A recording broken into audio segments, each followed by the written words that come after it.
Corona के cases बहुत ज़्यादा बढ़ रहे हैं, जिसको लेके भारत में काफ़ी ज़्यादा कंसर्न है।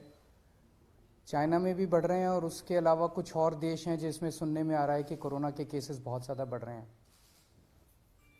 सब चाइना में जो वेरिएंट है वो है BF.7। सबसे पहले तो मैं बताना चाहता हूँ कि दिल्ली में BF.7 का एक भी केस नहीं मिला है। सो अभी फ़िलहाल घबराने की ज़रूरत नहीं है। ना केवल टेस्टिंग में मिला है, टेस्टिंग तो हम कर ही रहे हैं, जो भी कोरोना के केसेस आ रहे हैं उनकी जीनोम टेस्टिंग हो रही है। ना केवल टेस्टिंग में बल्कि हम कई जगह से, स्पेसिफिकली दिल्ली के 7 अलग अलग जगह से सीवेज उठाते हैं। सीवेज से एडवांस में पता चल जाता है कि आने वाले समय कि शहर में ये वाला वायरस है कि नहीं है। तो 7 अलग अलग जगह से डेली सीवेज उठा के और उसको टेस्ट किया जाता है, उसमें भी BF.7 अभी तक नहीं मिला है। दिल्ली में अभी जो भी थोड़े बहुत केसेस आ रहे हैं वो XBB वेरिएंट के हैं, या तो XBB वेरिएंट है या उसके सब लीनिएज है XBB। ये 92% केसेस जो दिल्ली में मिल रहे हैं वो XBB वेरिएंट के हैं। सो अभी तक फ़िलहाल कोई भी घबराने की ज़रूरत नहीं है। दिल्ली के लोगों को मैं आश्वासन देना चाहता हूँ कि फ़िलहाल कोई भी घबराने की ज़रूरत नहीं है। और बाई चांस, भगवान ना करे कि दोबारा कोरोना फैले, लेकिन बाई चांस अगर फैलता है तो हम अपनी तरफ से पूरी तैयारी के साथ हैं। आपकी सरकार पूरी तैयारी किए हुए है। एक तो जितने केसेस आ रहे हैं, भारत सरकार की डायरेक्शन के मुताबिक हम सारे केसेस की, जितने पॉजिटिव केस आते हैं सबकी जीनोम सीक्वेंसिंग कराते हैं कि वो उसमें कौन सा वेरिएंट है। दूसरा, हमारी आज दिल्ली में लगभग 2,500 केसेस की टोटल टेस्टिंग होती है डेली। हमारी कैपेसिटी 1 लाख तक पहुंच गई है। अगर ज़रूरत पड़ेगी तो हम 1 लाख टेस्ट्स डेली भी कर सकते हैं। आज हमारे पास 8,000 बेड्स कोरोना के लिए अलग से रखे हुए हैं। अगर ज़रूरत पड़ेगी तो 8,000 बेड्स अभी फ़िलहाल खाली हमने रखे हुए हैं। पिछली लास्ट जो कोरोना की पीक आई थी उसमें 25,000 बेड्स तक हम लेके गए थे। इसको भी इस बार हमारी तैयारी 36,000 बेड्स तक की है। अगर ज़रूरत पड़ेगी तो हम 36,000 बेड्स कोरोना के तैयार कर सकते हैं। पिछली बार ऑक्सीजन की काफ़ी दिक्कत हुई थी। ऑक्सीजन की सबसे बड़ी दिक्कत ये हुई थी कि एक तरफ तो ऑक्सीजन मिल नहीं रही थी, दूसरी तरफ ऑक्सीजन अगर मिलती भी थी तो दिल्ली में हमारे पास स्टोर करने की कैपेसिटी नहीं थी।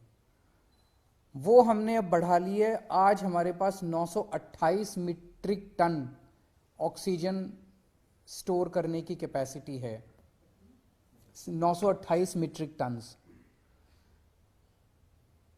इसमें पिछली बार आपको याद होगा कि सबसे ज़्यादा दिक्कत थी, सिलेंडर नहीं मिल रहे थे। सब आदमी मतलब अपने अपने मरीज को लेके एक सिलेंडर ऑक्सीजन ढूंढ रहे थे, सिलेंडर नहीं मिल रहे थे।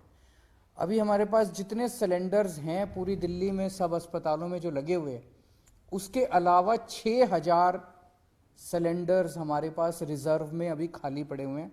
ज़रूरत पड़ेगी तो इनको, पिछली बार जब पीक आई थी तो हमने ये 6,000 सिलेंडर्स चाइना से इंपोर्ट किए थे और ये 6,000 रिजर्व में पड़े हुए हैं हमारे पास सिलेंडर्स।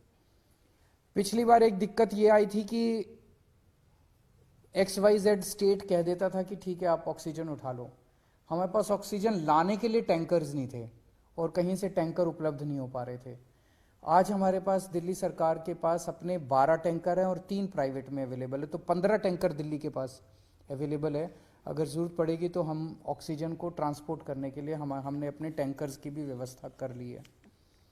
दिल्ली में फर्स्ट डोज और सेकेंड डोज लगभग 100% लोगों को लग चुकी है।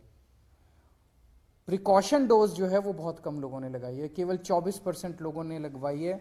मेरी हाथ जोड़ के सब लोगों से अब निवेदन है कि दिल्ली सरकार, आज ये मीटिंग में भी मैंने सबको कहा कि हमें दोबारा एक एक्सरसाइज करनी चाहिए कि घर घर जाके प्रिकॉशन डोज लगाई जाए।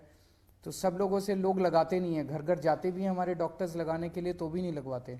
सबसे निवेदन है कि प्रिकॉशन डोज जरूर लगवा लें। एम्बुलेंसेज की भी पूरी तैयारी है। अभी 380 एम्बुलेंसेज हमारे पास रेडी हैं, लेकिन आज और भी एम्बुलेंसेज के लिए हमने ऑर्डर दे दिए हैं कि और एम्बुलेंसेज का भी प्रोक्योरमेंट शुरू कर दिया जाए। तो मोटे मोटे तौर पे हम तैयार हैं और भगवान ना करे कि कोरोना फैले, दिल्ली में कोरोना आए, भारत में कोरोना आए, लोग सुरक्षित रहें, स्वस्थ रहें, ऐसी भगवान से प्रार्थना है। सर मास्क मैंडेटरी करने का कुछ वो है कि प्राइमरी सबसे पहले बचने का तरीका ये माना जाता है? हम केंद्र सरकार के उस पे निर्देश पे वेट कर रहे हैं, क्योंकि सबसे ज़्यादा नॉलेज इस टाइम और एक्सपर्टीज़ केंद्र सरकार के पास है।